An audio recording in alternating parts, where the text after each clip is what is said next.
Good morning, good afternoon, and good evening. From the heart of Southern California, my name is Sergeant Rick with the San Marcos Police Department, and we are here today in Studio 66. And I have the privilege to introduce you all to our Beat 2 Neighborhood Resource Officer, Brandon Avila. Hello, thank you for having me. Good evening, good afternoon, good morning, I think it is. Yeah, close. Okay, yeah, I like that. I'll stick with the intro. Okay, yeah. And then you just answer the questions. How's All that right, sound? sounds good. I like that. I like that. It's amazing. What you guys are going to see, what you're going to realize, a little history between Brandon and I is years ago when he started. He started about 15 years ago. You came to us from West Covina. Covina, sir, Covina. And then, and he was my trainee. So it was 15 years of bantering, but we're going to try to get through today and learn more about you, learn more about Brandon, and then we'll touch on some Officer Avila stuff. But really, I want people to know who you are and your journey into law enforcement, what brought you here, what brought you to Santa Monica, your upbringing, things of that nature. Sound good? Sounds great. So how did it start? How did Brandon end up in law enforcement? Well, originally, I wanted to pursue the FBI or some type of government entity, but college was expensive. I figured out I want to get into law enforcement, but just I don't know which field. So then I went on a ride-along, went with the younger officer, and it just opened my eyes. He was playing Power 106 right in the car. I thought police cars only had police radios. And I'm sitting there, I'm kind of putting myself in his shoes. I'm like, wow, like this is just a normal person, young guy, working in Covina. And I was like, I could really see myself there. And after the ride-along, I focused more on being a police officer instead of going to like the FBI or ATF, something along those lines. How old were you during this time? I think when I did the ride-along, I was about 21. Okay. So I got hired on when I was 22. And then... What'd you think? Too young? Right age? No, I think it was a good age for me. Everybody has their own life history and, you know, things you learn along the way. For me, I felt it was just a great time to get into the profession. And now coming up on my 19th year, it's kind of flown by. I mean, I feel like we were riding together not too long ago. Me too. Yeah, you would kick my reports back for, you know, God knows what reasons. You never told me, but Bad. I just remember like I had to have aforementioned in every police report. And I'm like, I get a kick back in the middle of the night on B-Watch. And yeah, to this day, still talk to a counselor about it. Yeah, still, you know, like aforementioned. We had a good time, though. Oh, we had a blast. You were actually really good. You were a very easy trainee to have. That's why I was just mess with you the whole time. We had a blast. Yeah. It was good times. The only thing is just showing the Santa Monica way. Yeah. But well, let's just touch on that before we go even a little further back into your history. Coming from West Covina to Santa Monica. It's Covina, sir. You know that. you know it. This has been an ongoing thing since he was on training.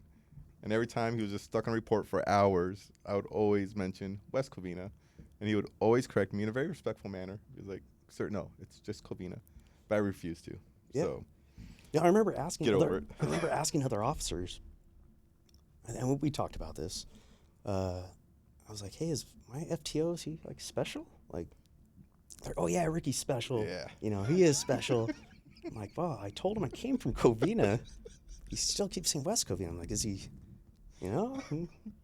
And yeah, just no, it's just you. It's just who you are. Yeah. Yeah, I like it. Pretty I like stubborn. it. So what is the big difference between coming from your prior Go ahead, say agency? it. I'm Go not ahead. going to say it. I want you to say it. I'm going to go my whole career without saying No, it. you're going to say So it. coming from your prior agency to Santa Monica, what would you say is one of, it doesn't have to be the biggest difference, but one of the major differences? Covina was a smaller agency. I believe at the time, about 65 officers. Oh. Compared to Santa Monica, 232. More opportunities here, more details you could work here that interested me, like the 3rd Street bike detail. You know, backgrounds. We had, you know, we have the homeless liaison program, DART. So we just offered a lot of details that a smaller agency couldn't provide, you know, just due to limited spaces. So coming here, I think I rode with, is it Captain or Lieutenant Watson. Acting captain. Captain Lieutenant? Lieutenant Captain Watson? Lieutenant Acting Captain Watson. That's I did my first ride along with him. Nice. And then my second one was with Sergeant Cooper. Mm-hmm. And I thought we were getting set to a hot call every minute. Because I believe at the time he had an earpiece. And just he moved so fast. Like I was like running. I thought like, well, what's going on? What's going on? And I probably had to drink like 15 of these during the ride along, but it was a good time. Yeah. It was a good time. Okay, so let's go back then. Now, Brandon as a kid, what was that like? What was your upbringing like? Where'd you grow up? I was amazing as a child. Mhm. My parents would agree. Youngest, I had two older sisters, born and raised San Pedro. And growing up, parents divorced when we were about 8 years old. And my father raised me and my sisters. It definitely really taught me the structure of, fatherhood. Mm-hmm. Held us accountable. Just was a great role model for me.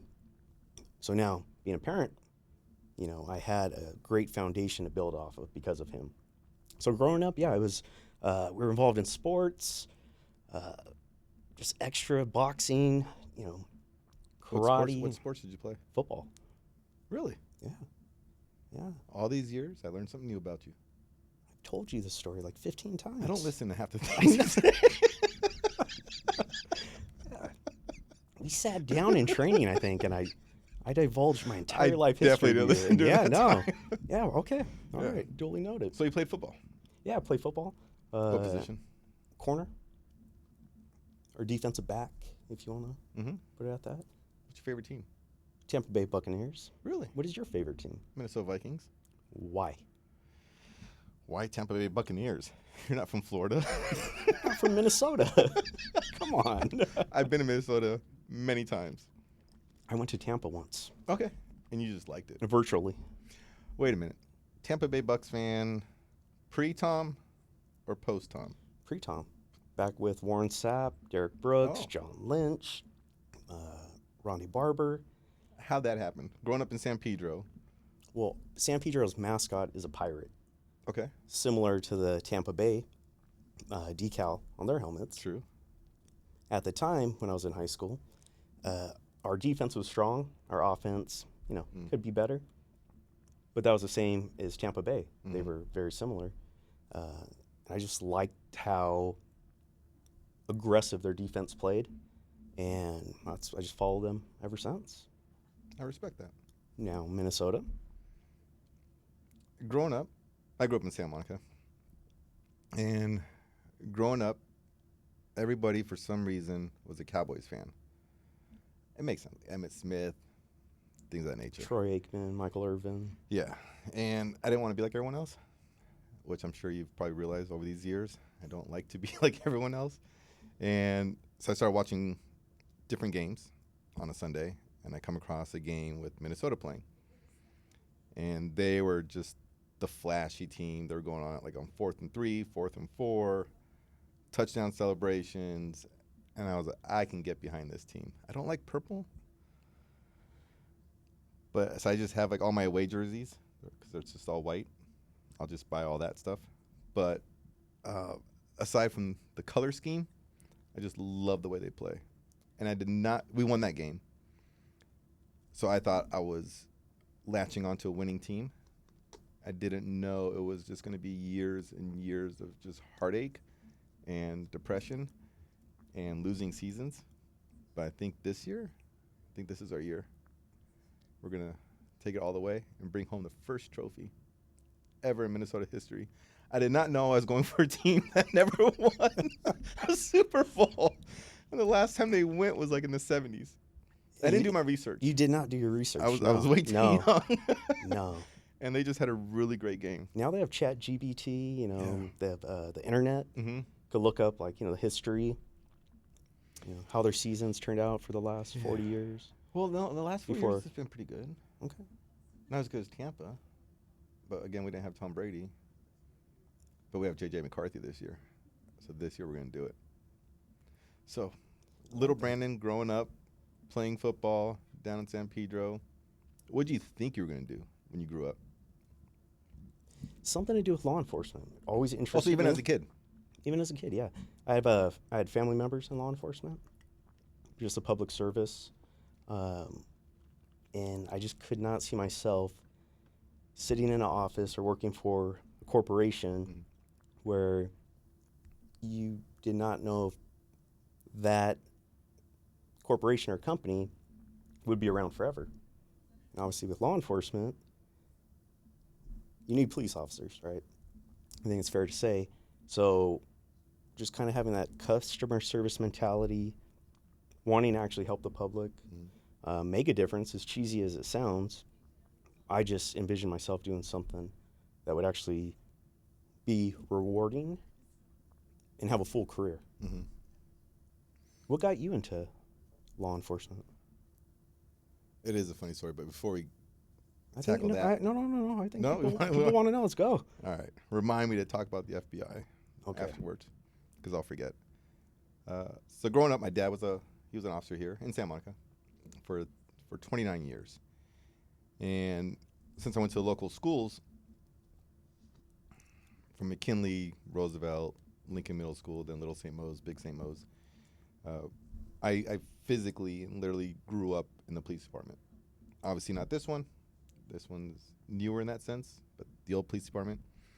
And there was one day after school, I went and saw my dad, who was a detective. And I walked into a bunch of grown men and women in the detective bureau. I remember, so as a kid, they looked even older. Hindsight, I'm older than they were, like now, right? But back then, they had these wooden rubber band guns. I remember those. And these grown men and women were diving behind their desk and shooting each other with these wooden rubber band guns. And I was like, oh, I can do this. This is what I want to do. You know, a chance to your point, not sit behind a desk and be stagnant, but a chance to express myself and be part of something. And I played sports too growing up. You did? So, of course. Really? Yeah. I feel like most of us have. What sports did you play? Baseball. Were you good? I was an excellent Average? fielder, like very good fielder. In Little League, I got hit with a fastball, and it broke my hand. And then after that, I shied away from anything inside. So if you threw a curve, you had me all day. I would not. I'd dive out of the way. It'd be like on the outside of the plate. My dad was telling me, I didn't know, during one of my high school games, some scouts came, and I was in the outfield, and they're like, "Hey, we like this kid." Because again, like fielding wise, phenomenal. Then they threw me a curve, and the scouts were like, "Nope, not this guy." Yeah. Oh well. So I think what everybody also wants to know who's watching is, how do we get here? Studio 66. And what... oh wow, we're covering a lot. Yeah, no, we're going to get into it. Yeah, beat 2. That's what we do. I feel like I should be sitting in that seat. Yeah, I no. used to be sitting over here. Yeah. We'll get to that. We will. When we start talking about Santa Monica, we will get to that. FBI. Thank you. What about the FBI intrigued you, and then why did you not go that route, instead went to a municipal agency? Growing up, my favorite movie was Point Break. Such a great movie. Keanu Reeves, Such a Patrick great Swayze. movie. I mean, and the original Point Break, by the way. Obviously.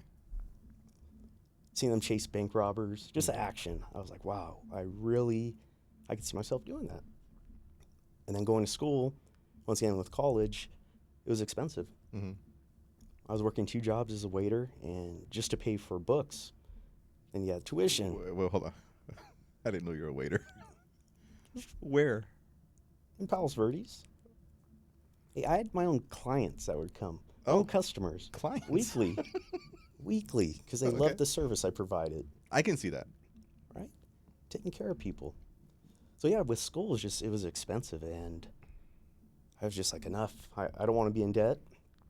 And then doing more research about the FBI. No knock against FBI. Retirement, Mm-hmm. their salary, and then learning they have to move around the U.S. where if you want to have a family eventually, you want to be in one place. Mm-hmm. So that kind of opened my eyes for law enforcement, for at least for police, and that ride along just made a difference. And I said, "Wow, this looks fun." Did you do a ride along with FBI at all? No, So after you did your research, your heart was into that. I was just focused more on being a police officer at that time. Reached out. Why do West Covina? It's Covina, it's Covina. We're gonna have to edit so much in this take, but it's Covina. I want to hear you say it before this is over. I'm not going to. Covina was one of the only agencies hiring at the time. Mm. So I applied 2006, 2007, and they expedited my background. And next thing I know, I'm in the academy. And then just kept moving forward from there. Was law enforcement everything you thought it was going to be? No, definitely, obviously as a kid or outside, somebody from the outside not knowing everything a police officer does, I had more respect, and it gave me just more of a bigger picture, I guess if you want to say, aspect of what they do. Mm. And then working different details. When I was on Covina, I was assigned to patrol, just like everybody starts off. But then I made a SWAT team, which was a goal. It was a collateral team. And just the training we went through, going to SEB, SWAT school, was amazing. And it just drove my passion that much more. Just working every detail I have pursued. It was just, to me, it was fun. Mm-hmm. Then why'd you come here? That's a great question. That is amazing. I'm a professional. Yeah, I like this. I had a partner who is now a lieutenant here, Lieutenant Greer. Mm-hmm. I worked with Tina in Covina. I like that. Was that a thing? Tina from Covina. Was that a thing? Yeah. Oh, yeah. T-shirts, bumper stickers. Yeah, it was good. Tina from West Covina. From Covina. No, Okay. it's Covina, sir. They're going to get so many followers now. No, we're getting so much hate out of this. So, yeah, she came from Covina. Okay, hold on. What's the difference? Let's just clear the air. What is the difference between Covina and West Covina? I'm assuming one's west of the other one, but is there a significant difference in the city? I know nothing about it. Cities are, Covina is 4 square miles. Mm-hmm. West Covina is probably triple that. And the agency is the same size as Santa Monica. So they have 200 plus police officers. So Okay. a bigger agency. It'd be similar to Torrance and Redondo. This may be a stupid question. Is there an East Covina police station? Not department? yet. Not yet. Okay. They're working on a north, I think. At Is this it- time. They're trying for a north. You North just took my Covina. 2 other questions. Yeah. Oh my God. So there's just Covina and West Covina. Correct. Yeah. Okay. All right. Yeah. That's Okay, a carry good on. question. Yeah. Yeah, No. thanks. No question's a stupid question. No. Except that one. That was. Right. That was. That was a little out there. I could have asked you off the camera. Yeah, I think that would be good. We maybe could edit. But I really want to know. Yeah, maybe we'll drive out there one day. So, Tina from Covina. Tina from Covina, she lateral to Santa Monica, and she just said, hey. I had her for a little bit as my trainee. Really? Yeah. What phase? I don't know. She was stellar she didn't seem. So here's the thing. When you have a trainee, especially one who's not a lateral, there's a distinct difference between someone that's a phase 1 through a phase 4. And so I don't know with Tina because she was just phenomenal from the very beginning. So I have no idea what phase she was in when I had her. But she was great. Her verbal judo was phenomenal. Yeah, she was stellar. Even in Covina, it was definitely a leader, natural leader at that. But yeah, she came here, said, check it out. I think at the time you guys had white cars, all white. Yeah, white with the blue stripe. Yeah, so those were our white patrol cars, were for CSOs. Mm-hmm. I was like, a white police car, even though it's so minor, I was just like, we'll see. But then when I did the ride along, you guys have already switched out cars, and I just saw definitely a bigger agency. saw all the details that you guys offer, or that we offer, and I was, yeah. Definitely it's closer to home, too. Mm-hmm. So the commute where I was living at the time was, I want to say 51 miles one way. Jeez. And,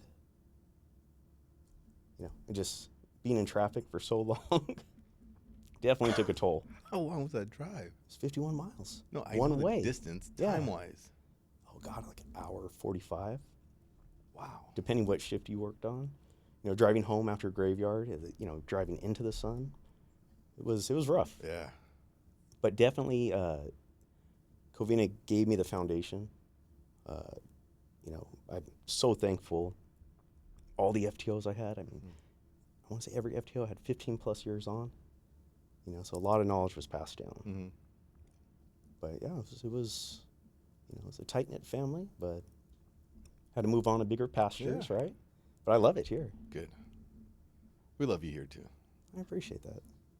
For the most part, you were a pretty good trainee. Sometimes a little stiff. I think you're just trying to play the role. So trying to do things to lighten up the mood. But yeah, you would. Yeah, I remember that. Yeah, on direct on the so radio. We're good. We're good. And so just carry on.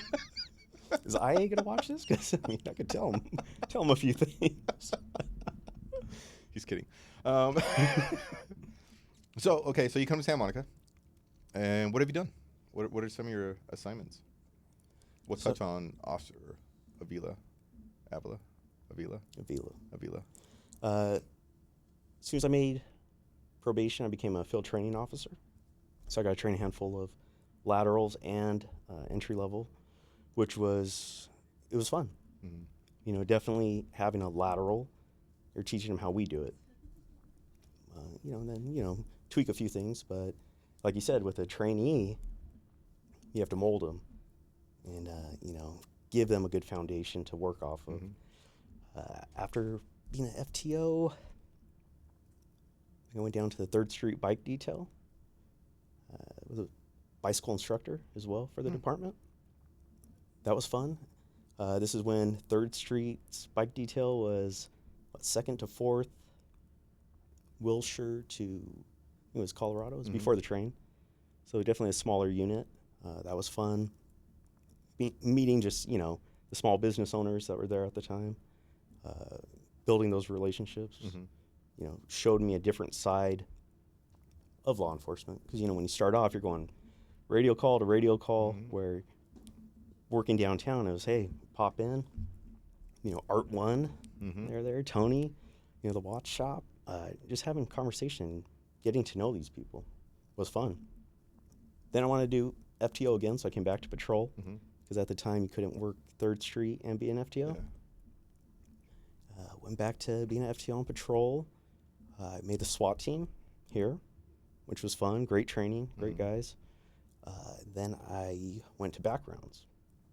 Spent 7 years in backgrounds. Wow. Yeah, it went by fast, but I hired 65 plus officers here. That's impressive. It was fun, and that was another detail I really enjoyed. Just being able to just mentor them, see them go from the testing process to now you see them on special details, and you're just like, wow, that's amazing. It's a good feeling. Just like being an FTO. But more. Yeah. Yeah. It's like being a dad. Yeah, absolutely. Watching your kids grow up. Yeah. And then I feel about you. I was just waiting for you to say something. I knew it was coming. I gave you your moment. This is what I work with.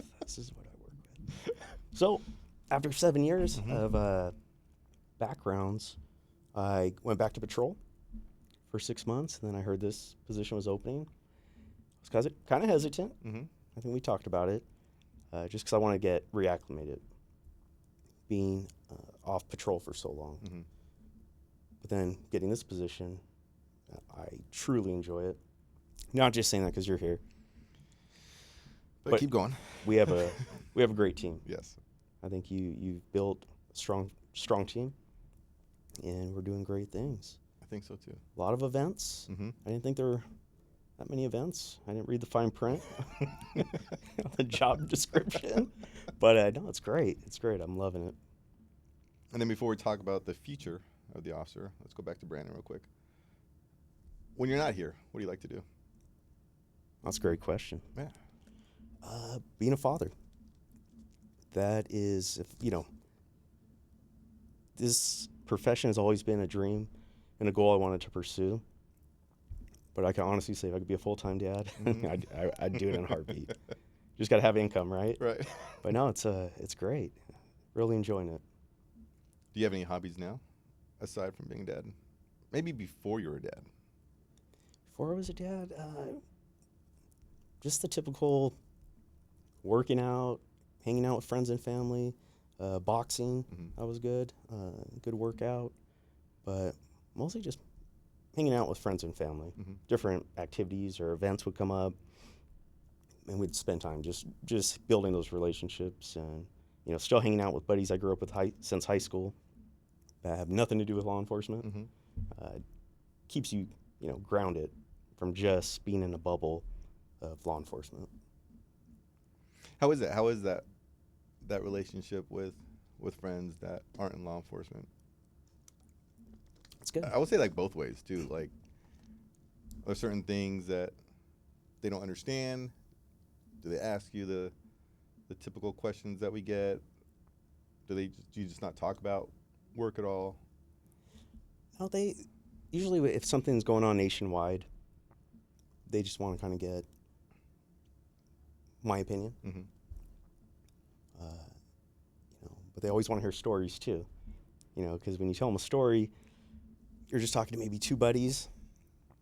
Next thing you know, you're surrounded by 10 people, and they're just like eating popcorn, just listening to what we consider as routine or just a normal part of our duty. But they love it. Yeah. So it's fun. But at the same time, it definitely keeps you grounded where you're just not stuck in this law enforcement bubble. There's a whole world out there. Yeah. It's actually refreshing. It is. It definitely is. So I would imagine, again, I don't have kids, I don't know. But we have kids in our family, and seeing things from their perspective is always really nice and refreshing. And I sometimes do that with our friends too who aren't in law enforcement. It's just being able to see things through their eyes. I'm like, this is what the majority of the population sees things. It's funny, when I was in backgrounds, we would have some of our retired officers, retired supervisors come through, qualify for their CCW, and they look 5 to 10 years younger. They've only been retired for maybe 6 months. And I'm like, what in the world's going on? Stress. Yeah. And I think the 2 quotes I took from some of them, and they said it in different ways, but kind of the same concept. I miss the clowns, but not the circus. Meaning I miss the people, right, but not the politics and everything that goes on. My dad says the same thing. And then the second one was, it doesn't matter what position you retire at. People aren't going to remember, what rank you were when you were retired. They're going to remember how you treated them or how they were treated, which has always stuck with me, because as I move forward in this career, it really opens your eyes. Yeah. I actually said that one of my roll calls. Is no one's going to remember the amazing arrest you had or the stellar police work you did. They're going to remember how you treated them. And that was always a big cornerstone of what I would impart on the officers that I was supervising at the time, because it really does make a huge difference. So I liked it. It's nice to see that. I'm not the only one that feels like that. Yeah, a lot of us do. Yeah. A lot of us do. So future officer, what do you see your future here? Where's that path leading you? That's a great question. What do you want to pursue? That's a great question. You sound like me in my IA interviews.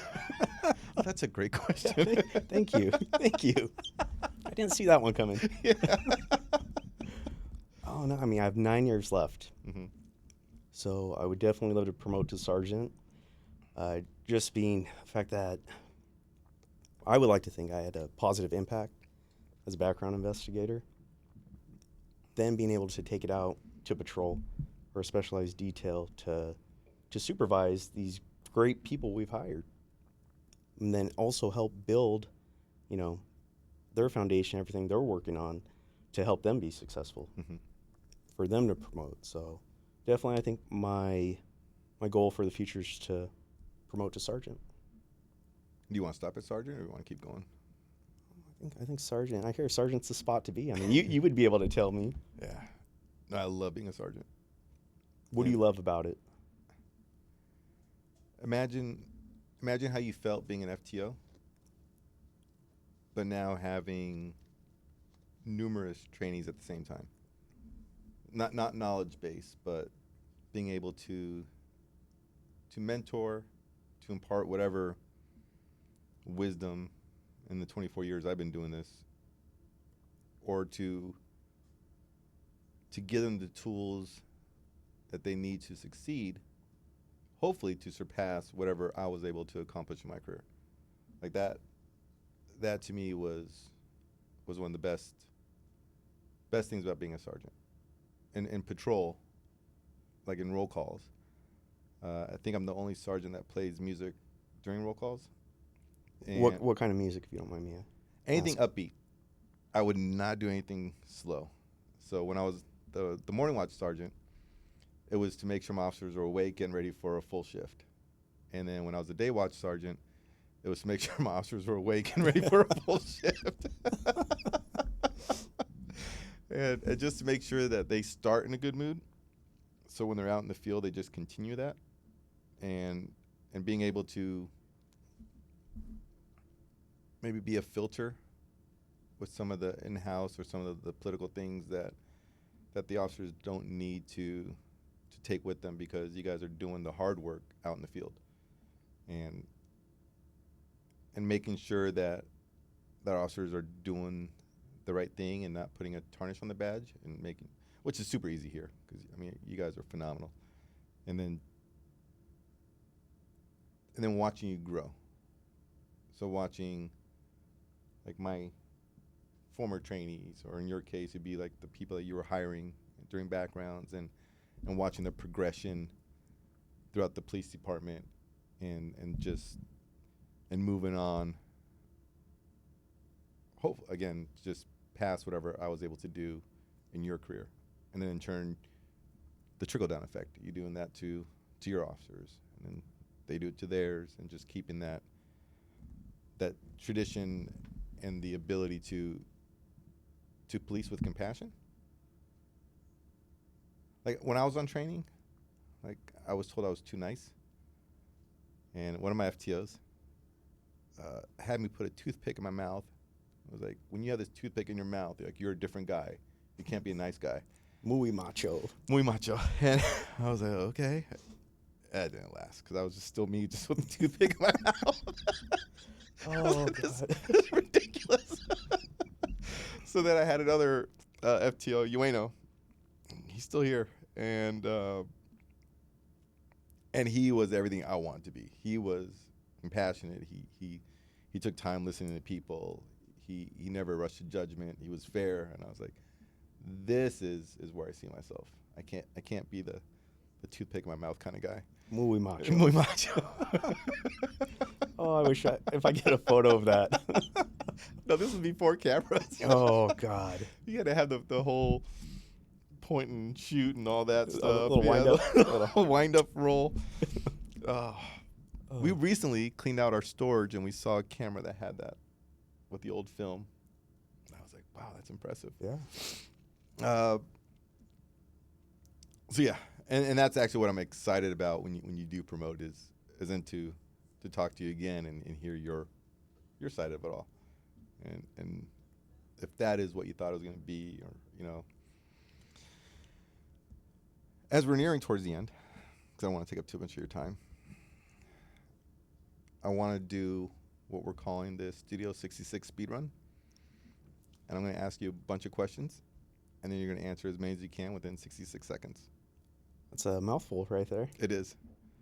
All right. I didn't have to edit that. Yeah. First All take. right. Let's do You it. ready? Yeah, let's go. I don't have seconds on my Apple Watch. I was just looking at that. I I'm was like, hoping that the minute would change. is that the new model? Or?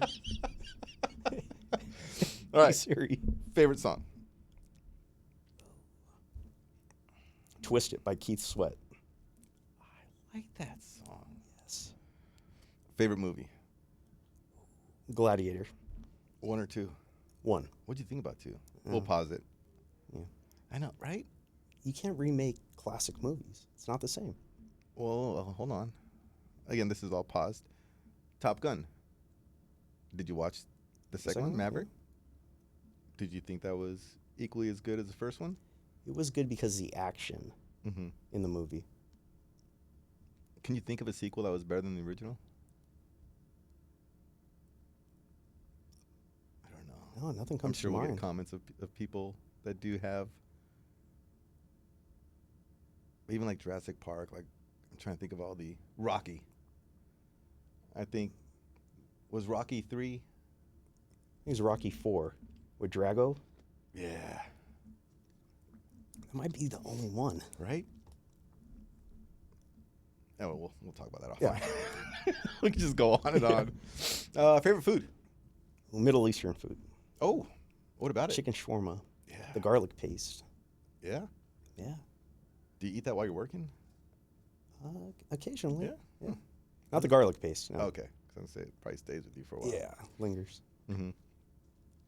Favorite sport to watch? Football. Favorite sport to attend? Boxing. Oh. How come? I like watching it on TV as well. Probably equally to football. But being there live, it's a different, the energy in the crowd it's amazing. That's how I feel about hockey.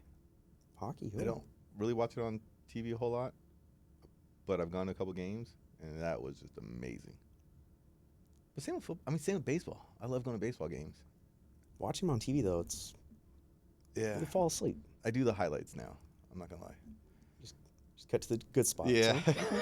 I like that. You don't have time. What's your guilty pleasure song that you like that you've never admitted to anybody? Oh, yeah, I'm not going to That say when you're in it. the car by yourself and either it comes on or you play it and you just roll your windows up and you turn the volume. No, I'm not answering that question. Oh, come on. No, bye. These are the dance moves? Yeah. Still got it. Nice. Favorite genre of music? Say like 90s hip hop, R&B. Mm-hmm. Hence, Twisted. Yeah. Good era at that time. Do you remember how that goes? No, I'm not. No. I already told you my Just guilty give us- pleasure just song. Give us a little bit out of it. Not at all. It's never gonna happen ever. Favorite thing about being a dad? So many. There's Like a lot your of things. favorite. Your most favorite. Coming home, coming home and just seeing them. My oldest son will run to me, biggest smile on his face, and the newborn, he'll look, big old Kool-Aid smile, and I'm like, you're up to something. A little devilish grin, little dimples. But yeah, just definitely watching them grow, and just being affectionate, being a good dad. But just definitely being with them is best part about being a dad. You do light up when you talk about that. Yeah. And then I'm sure somewhere in there was questions for 66 seconds. I don't know. I'll have to rewatch it. I know I cut you off a lot. I'm used to it, though. It's okay.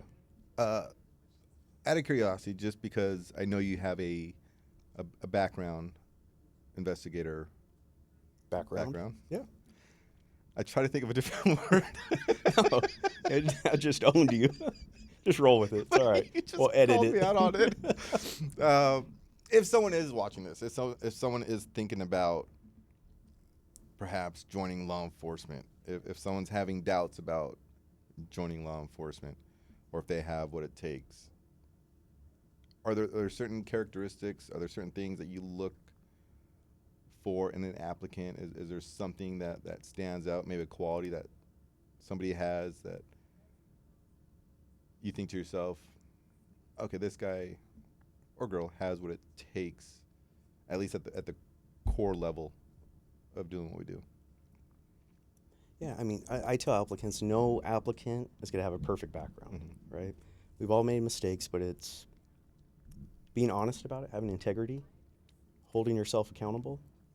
What happens with backgrounds, people will get themselves not selected or disqualified for withholding the truth. Something they deem so major, in the big picture, it's very minor. But they'll withhold that information, and during backgrounds, it's going to come up. And then when they get called to the carpet, it's up to them to decide if they want to be truthful or not. But some people double down, you know, they get themselves washed out of the process. So definitely integrity is huge. As you know, being a police officer, you have to have integrity. Because if you don't, you see what happens. Lying is one of the few guarantees that'll get you fired. As it should. As it should. Yeah. Well, sir, I appreciate your time. Good. No, I appreciate. No, this is my part. No, I appreciate your time. I appreciate your time. Thank you for being here. Thank you for being here. Thank you for setting this up. Maybe next podcast we could talk about Studio 66 and how it came to light.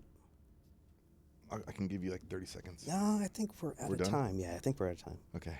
I appreciate it, though, sir. The next Thank you one for then. your service. No, thank you. No, thank you. I appreciate it. Thanks, Brandon. Yeah, I have so much to do. That was good.